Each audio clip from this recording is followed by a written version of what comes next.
सासू माँ की नई सहेली। प्रिया किचन में चाय बना रही होती है और सुमन ड्राइंग रूम में बैठकर मजे से टीवी देख रही होती है। तभी दरवाजे की घंटी बजती है। प्रिया, जरा देखना तो कौन आया है। देखती हूँ मम्मी जी। प्रिया दरवाजा खोलती है तो सामने पड़ोस वाली विमला आंटी खड़ी होती है। नमस्ते आंटी जी, कैसी हैं आप?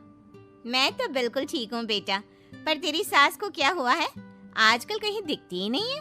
जब देखो तब टीवी के आगे जमी रहती है। अंदर तो आइए आंटी। अरे ओ दीपक की अम्मा, कहाँ हो? अरे बिमला, आओ आओ, क्या बात है, बड़े दिन बाद याद आई तुम्हें मेरी।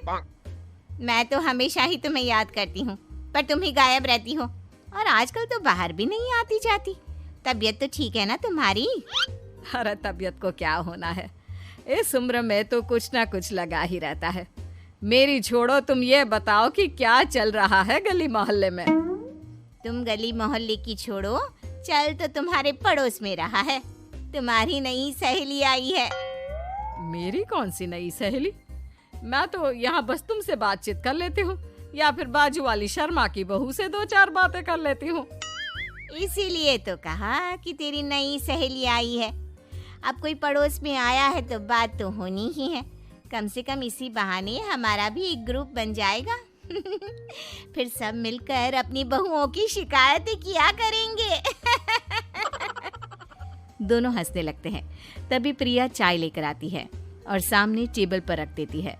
दोनों चाय पीती हैं और बातें करते हैं। चलो मैं चलती हूँ, अब कल मिलते हैं। राम राम। अगले दिन प्रिया किचन में कुछ काम कर रही होती है और सुमन आराम से सोफे पर बैठकर मटर छिल रही होती है। तभी डोरबेल बजती है। प्रिया दरवाजा खोलती है तो सामने उनकी नई पड़ोसन खड़ी होती है। जी, आप कौन? मैंने पहचाना नहीं। नमस्ते बेटा, मैं शारदा, आपके बगल वाले घर में अभी 2-4 दिन पहले ही शिफ्ट हुए हैं। ओह अच्छा। नमस्ते आंटी, अंदर आइए ना आप। देखिए तो मम्मी जी, आज कौन आया है। इतना कहकर प्रिया किचन में चाय बनाने चली जाती है। नई पड़ोसन को घर पे देखकर सुमन थोड़ा हैरान हो जाती है। नमस्ते बहन जी, मैं शारदा, आपकी नई पड़ोसन। अच्छा, आप हैं हमारी नई पड़ोसन। आइए आइए, और बताइए कैसी हैं आप? जी बिल्कुल ठीक हूँ। वो दरअसल घर पर छोटी सी पूजा रखवाई थी, बस उसी का प्रसाद देने चली आई। सोचा इसी बहाने नए पड़ोसियों से भी मुलाकात हो जाएगी। ये तो बहुत अच्छा सोचा आपने। सुमन प्रिया को आवाज लगाती है। अरे ओ बहू, जरा चाय पानी का तो आके पूछ लो। ये आजकल की बहुएं भी ना, जब तक बोलो नहीं तब तक कुछ नहीं करेंगी। आई मम्मी जी। प्रिया चाय लेकर आती है। दोनों बैठकर चाय पीती हैं और खूब सारी बातें करती हैं। अच्छा बहन जी, अब मैं चलती हूँ, फिर मिलते हैं। अब तो आना जाना लगा ही रहेगा। शारदा के जाने के बाद प्रिया किचन से बाहर आती है।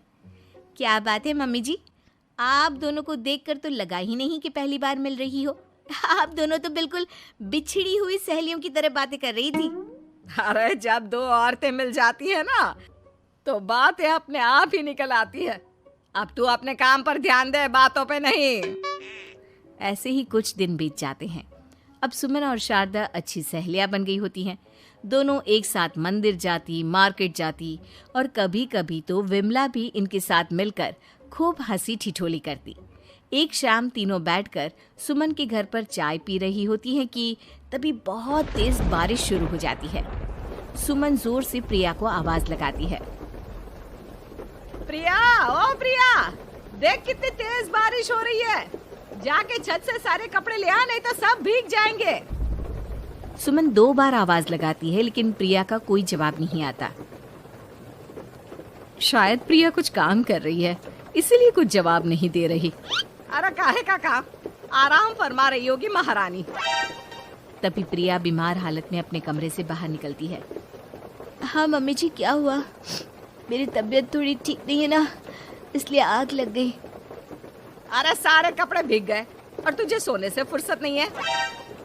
सबके सामने सुमन के मुंह से ऐसी बातें सुनकर प्रिया उदास हो जाती है और छत से कपड़े उतारने चली जाती है। सुमन, ये क्या बात हुई? प्रिया ने बताया ना कि उसकी तबीयत ठीक नहीं, इसलिए उसकी आंख लग गई। तुम भी ना खामखा उसे सबके सामने सुना दिया। अरे आप नहीं जानती शारदा जी, कुछ बहुएं ना बहुत आलसी होती है, घर का एक काम नहीं करना चाहती। ऐसा नहीं है सुमन, तुम्हारी बहू तो बहुत प्यारी है, तुम्हारी सारी बात भी तो मानती है। हाँ सुमन, तुम प्रिया के बारे में ऐसा क्यों सोचती हो? मेरी भी दो दो बहुएं हैं, लेकिन मैं उन्हें अपनी बेटियों की तरह रखती हूँ। आखिर वो भी तो किसी की बेटियां ही है ना। और अगर तुम ऐसा ही व्यवहार करोगी तो एक दिन प्रिया भी तुम्हारे साथ ऐसा ही बर्ताव करेगी। शारदा और विमला की बातें सुनकर सुमन की तो बोलती बंद हो जाती है। वहीं प्रिया भी बाहर से सारी बातें सुन रही होती है। अरे मैं कोई उसकी दुश्मन थोड़ी ना हूँ, मैं भी उसकी माँ हूँ, लेकिन कभी कभी सास बनना पड़ता है, नहीं तो बहुएं हाथ से निकल जाती है। देखो सुमन, ये सब सोच का फर्क है। अगर तुम ये सोचोगी तो कभी प्रिया को अपनी बेटी नहीं बना पाओगी। इतना कहकर शारदा और विमला वहां से चली जाती हैं और सुमन अकेले बैठकर उनकी बातें सोचने लगती है। अगले दिन प्रिया और दीपक अपने कमरे में बैठकर बात कर रहे होते हैं और सुमन उनके कमरे के बाहर कुछ काम कर रही होती है और उन दोनों की बातें सुन लेती है। दीपक, तुम्हें पता है हमारे पड़ोस में जो शारदा आंटी है ना, बहुत अच्छी हैं। अच्छा, ऐसा क्या हो गया जो तुम्हें वो इतनी अच्छी लगने लग गई? कुछ खास नहीं, बस कल जब मम्मी जी मुझे सबके सामने सुना रही थी तो शारदा आंटी ने मेरा साथ दिया। मैं तो सच में हैरान ही रह गई थी जब उन्होंने मम्मी जी को मुझसे ऐसा बर्ताव करने के लिए मना किया। अच्छा, फिर क्या हुआ? होना क्या था, शारदा आंटी तो मम्मी जी को समझा ही रही थी कि बहू को भी बेटी की तरह ही रखना चाहिए, लेकिन मम्मी जी तो मम्मी जी है ना, उन्हें तो मुझ में हमेशा कमी ही दिखती है। काश मुझे भी शारदा आंटी जैसी सास मिली होती जो मुझे भी अपनी बेटी जैसी समझती। सुमन ये सब सुनकर बहुत उदास हो जाती है और वहां से चली जाती है। प्रिया की बातें सुमन के कानों में बार बार गूंज रही थी। उसे बहुत शर्मिंदगी महसूस हो रही थी कि उसने प्रिया के साथ बहुत गलत किया है। अगले दिन सुमन शारदा और विमला को बुलाती है। क्या बात है सुमन, आज तूने ऐसे अचानक क्यों बुलाया? सब ठीक तो है ना? हाँ हाँ, सब ठीक है, तुम दोनों बैठो तो सही। तब तक दीपक और उसके पापा भी आ जाते हैं। प्रिया, तुम भी आ जाओ। क्या हुआ मम्मी जी, आपने बुलाया? हाँ प्रिया बेटा, मैं आज सबके सामने तुमसे माफी मांगना चाहती हूँ। मैंने आज तक तुम्हारे साथ बहुत बुरा व्यवहार किया है, लेकिन तुमने कभी भी मेरे साथ बुरा बर्ताव नहीं किया।